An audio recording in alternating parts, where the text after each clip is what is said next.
اب 15ویں صدی میں ہم ہیں۔ اب ایک بات میں کہہ رہا ہوں اور وہ میری ذاتی رائے ہے، گمان اندازہ اس میں مجھ سے اختلاف کرنے کا ہر ایک کو حق ہے۔ میرے نزدیک 15ویں صدی ہجری اب مجدد کامل الامام المہدی سلسلہ تجدید خلافت کی آخری کڑی کے ظہور کا وقت ہے۔ اس میں مجھے ایک تو قرآن مجید سے اشارہ ملا ہے، اشارہ ہے، میں اسے تفسیر نہیں کہتا۔ میرے نزدیک قرآن مجید میں چند آیتیں سورہ مدثر کی اور چند آیتیں سورہ انشقاق کی بڑی عجیب ہے۔ سورہ مدثر کی آیات میں حضور کی آمد کا نقشہ کھینچا گیا ہے، کلا والقمر واللیل اذ ادبر والصبح اذا اسفر انہا لإحدی الکبر نذیرا للبشر لمن شاء منکم ان یتقدم او یتأخر۔ نہیں، قسم ہے چاند کی، کلا والقمر واللیل اذ ادبر، اور رات کی جبکہ وہ پیٹھ موڑ لے جانے لگے اور صبح کی جبکہ وہ روشن ہو جائے۔ حضور سے پہلے 600 برس ایسے گزرے ہیں دنیا میں کہ نبوت کا سورج نہیں تھا، بس چاند جیسے مستعار روشنی چاند کی ہوتی ہے، تو سابقہ انبیاء کی مستعار روشنی تو کوئی دنیا میں تھی، دھندلی دھندلی جیسی چاند کی ہوتی ہے، لیکن وہ سورج نہیں تھا۔ لیکن اب وہ رات ختم ہو رہی ہے، واللیل اذ ادبر جا رہی ہے، محمد صلی اللہ علیہ وسلم کا سورج، یہ شمس نبوت و رسالت طلوع ہو گیا۔ والصبح اذا اسفر انہا لإحدی الکبر، بہت بڑی باتوں میں سے ایک بات ہے جو ہوئی ہے، وہ معمولی واقعہ نہیں ہے، احدی الکبر، یہ تاریخ انسانی کے عظیم ترین واقعات میں سے ہے، بے شک محمدی نذیرا للبشر، پوری نوع انسانی کے لیے نذیر بن کر آئے۔ یہ تو ہے حضور کا معاملہ، لیکن اب جو معاملہ ہونا ہے دوبارہ، اس لیے کہ خلافت علی منہاج النبوت دوبارہ اب قائم ہوگی انشاءاللہ۔ حضور کے بعد میں آپ کو بتا چکا ہوں، خلافت راشدہ ختم ہونے کے بعد سے زوال زوال زوال زوال زوال زوال زوال زوال زوال، تھوڑا سا 2.5 سال کا 2 سال کا وقفہ آیا ہے حضرت عمر بن عبدالعزیز کا، ورنہ زوال زوال زوال زوال زوال۔ اگرچہ اس زوال کو 1000 سال لگے ہیں، یہ عمارت جو محمد نے بنائی تھی ایک دن میں نہیں گر گئی صلی اللہ علیہ وسلم، کھنڈر بتا رہے ہیں عمارت عظیم تھی، 1000 سال کے بعد پھر یورپ کے سیلاب نے آ کر اس کو گرایا ہے اور ختم کیا ہے، ورنہ 1000 سال تک سطوت و شوکت کے ساتھ امت مسلمہ تو موجود رہی ہے، چاہے اسلام جو ہے وہ حکومت کی سطح پر موجود نہیں تھا۔ بہرحال اب جو اس کا دور آیا ہے دوبارہ خلافت علی منہاج النبوہ کا دور، اس کا نقشہ سورہ انشقاق میں کھینچا گیا ہے۔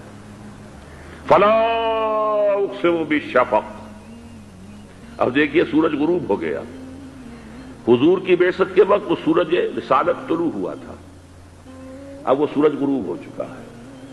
سورج کے غروب ہونے کے بعد صرف روشنی رہ جاتی ہے شفق کی، سرخ سی، بس وہی باقی رہ گئی، اور باقی کیا رہ گیا؟ بدا الاسلام غریبا ویسعود کما بدا فطوبی للغرباء، فلا اقسم بالشفق واللیل وما وسق، رات کی سی تاریکی ہے اور جو کچھ اس نے اپنے اندر جمع کر لیا ہے، والقمر اذا اتسق، اور قسم ہے چاند کی جبکہ وہ بھر جائے، پورا بھرتا ہے کتنے دنوں میں؟ 14 دن میں۔ اور 14 صدیوں کے بعد اب پہلی صدی کا جس نے کہ تجدید کامل کی عمر بن عبدالعزیز، 14 صدیوں کے بعد اب 15ویں صدی میں الامام المہدی کے ظہور کا وقت قریب ہے۔ اب جو کچھ مجھے حضرت امام المہدی کے بارے میں کہنا ہے، دوبارہ اپنی بات دہرا رہا ہوں، یہ میرا ذاتی گمان ہے، اختلاف کیا جا سکتا ہے۔ میرا گمان یہ ہے کہ یہ اب جو مجدد آئیں گے وہ حضرت مہدی ہوں گے۔ پہلی بات تو یہ جان لیجئے کہ مہدی 2 ہیں، ایک شیعوں کے مہدی، ایک سنیوں کے مہدی، ان میں بڑا فرق ہے۔ شیعہ حضرات مہدی کو مانتے ہیں، وہ ان کے 12ویں امام ہیں، ان کے عقیدے کے مطابق انہیں پیدا ہونے کے فوراً بعد اس اندیشے سے کہ انہیں قتل کر دیا جائے گا ایک غار میں چھپا دیا گیا تھا۔ تقریباً 1200 برس سے وہ اس غار کے اندر ہیں، وہ روپوش ہیں، چھپے ہوئے ہیں، اسی لیے انہیں امام غائب کہا جاتا ہے، اور اب ان کا انتظار ہو رہا ہے، اس لیے انہیں امام منتظر بھی کہا جاتا ہے۔ اس لیے شیعوں کے دارالعلوم جو ہوتے ہیں، دارالعلوم المنتظر، وہ اس لیے کہ ان کا انتظار کیا جا رہا ہے۔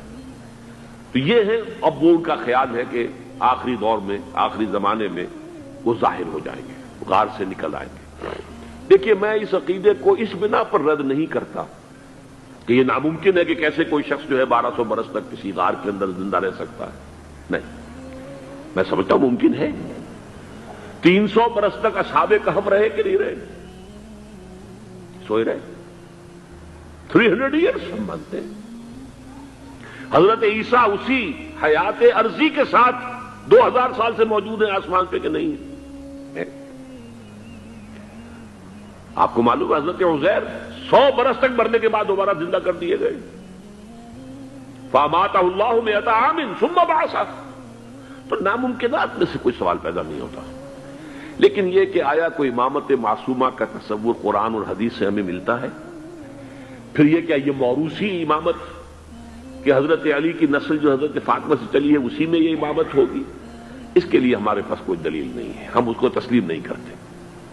ہم تو سمجھتے ہیں کہ معصومیت ختم ہو گئی محمد الرسول اللہ صلی اللہ علیہ وسلم پر، خاتم المعصومین ہے محمد الرسول اللہ۔ اب ان کے بعد تو اجتہاد ہے اور خلافت ہے، عام معاملات میں اجتہاد ہوگا، نظام خلافت کا ہوگا۔ تو ہمارے نزدیک جو میں جس مہدی کا نام لے رہا ہوں وہ مہدی ہے جو ایک مجدد ہوں گے، جیسے کہ مجددین کے نام میں نے آپ کو گنوائے ہیں، مجدد الفسانی ہو، شاہ ولی اللہ ہو، سید احمد بریلوی ہو، شیخ الہند ہو، ایک ہوں گے انسان جو پیدا ہوں گے انسانوں کی طرح، عام طور پر اپنی عمر کو، پختگی کو پہنچیں گے، پھر وہ سامنے آئیں گے منظر پر، پھر وہ کام کریں گے، قیادت کریں گے، عرب میں ان کا ظہور ہوگا۔ دوسری بات یہ نوٹ کر لیجئے حضرت مہدی کے بارے میں، ہمارے ہاں احادیث کے جو مجموعے ہیں، ان میں جو ٹاپ کے 2 مجموعے ہیں، ان میں کہیں حضرت مہدی کا ذکر نہیں ہے، نہ صحیح بخاری میں نہ صحیح مسلم میں۔ لیکن ہم اسے نظر انداز نہیں کر سکتے کہ صحائح ستہ کی بقیہ 4 کتابوں کے اندر موجود ہے۔